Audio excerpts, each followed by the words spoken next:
का ध्यान हम पर होता तो क्या आपको ये नहीं दिखता कि हमने श्रृंगार नहीं किया है? ध्यान अवश्य जाता पार्वती,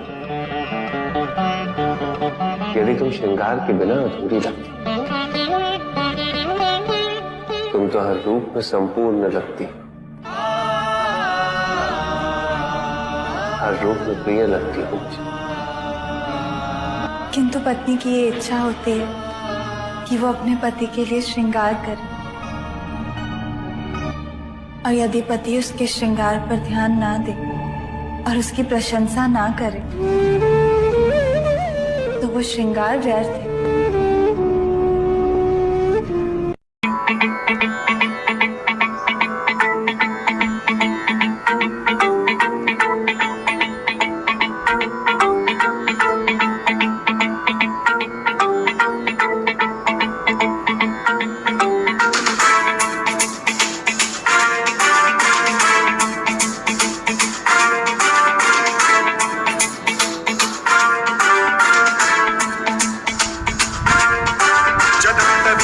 जल प्रवाह पावितस्थले कलेवलं व्यलंबितां भुजंगमड्डमड्डमड्डमन्निनादवड्डमर्वयं चकार चण्डताण्डवं तनोतु नः शिव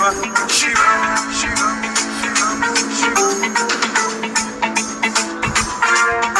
जटाकटाह सम्भ्रम भ्रमन् निलिम्ब निर्झरी विलोल वीचि वल्लरी विराजमान मूर्धनि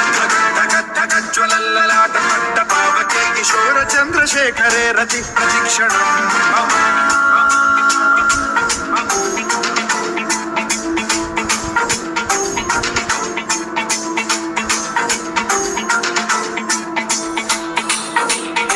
धराधरेन्द्र नंदिनी विलास बंधु बंधुरसुरद्दिगंत संतति प्रमोदमान मानसे कृपा कटाक्ष धोरणी निरुद्ध दुर्धरा परि क्वचित् दिगंबरे मनो विनोद में तु वस्तुनि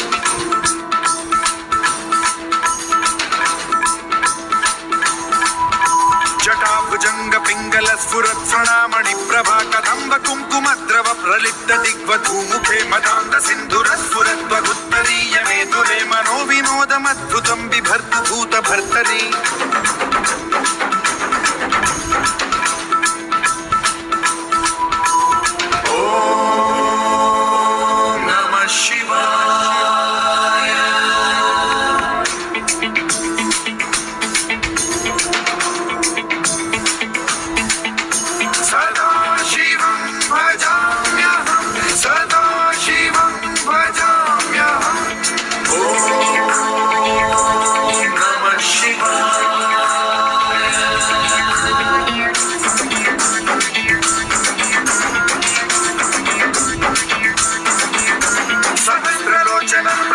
शेषलेख शेखर प्रसून धूलि धोरणी विधूसरांग्रि पीठ भुजंग राजमालया निबद्ध जाट जूटक श्रियै चिराय जायतां चकोर बंधु शेखर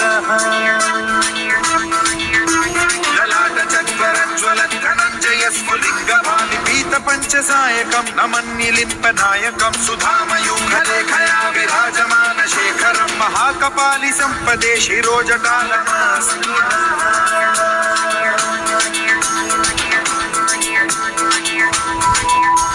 कराल भाल पट्टिका धगद् धगद् धगद् ज्वलत् धनंजयाहुतीकृत प्रचंड पंचसायके धराधरेन्द्र नंदिनी कुचाग्र चित्रपत्रक प्रकल्पनैक शिल्पिनी त्रिलोचने रतिर्मम नवीन मेघमंडली निरुद्ध दुर्धर स्फुर कुहूनिशीथिनी तमः प्रबंध बद्ध कंधरः निलिम्ब निर्झरी धरस्तनोतु कृत्ति सिंधुरः कलानिधान बंधुरः श्रियं जगद्धुरन्धरः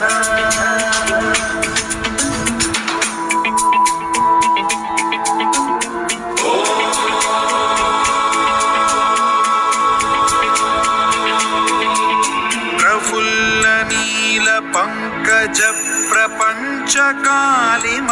प्रभावलंबि कंठ कंदली रुचि प्रबद्ध कंधरं स्मरच्छिदं पुरच्छिदं भवच्छिदं मखच्छिदं गजच्छिदान्धकच्छिदं तमन्तकच्छिदं भजे अखर्व सर्व मङ्गलाकलाकदम्ब मञ्जरी रसप्रवाह माधुरी विजृम्भणा मधुव्रतं स्मरान्तकं पुरान्तकं भवान्तकं मखान्तकं गजान्तकान्धकान्तकं तमन्तकान्तकं भजे।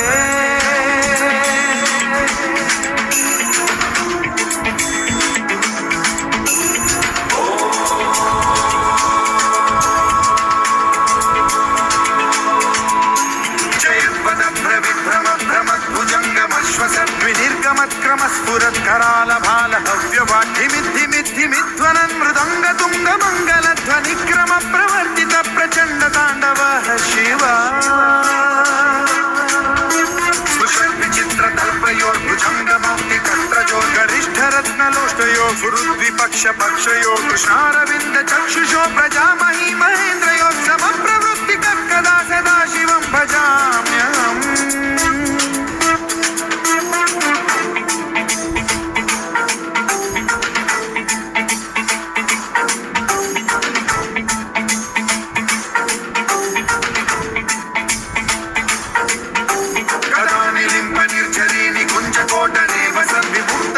सदा शिरस्थमञ्जलिं वहन्ति मुक्तलोललोचनो ललाम बाललग्नकः शिवेति मन्त्रमुच्चरन् कदा सुखी भवाम्यहम्।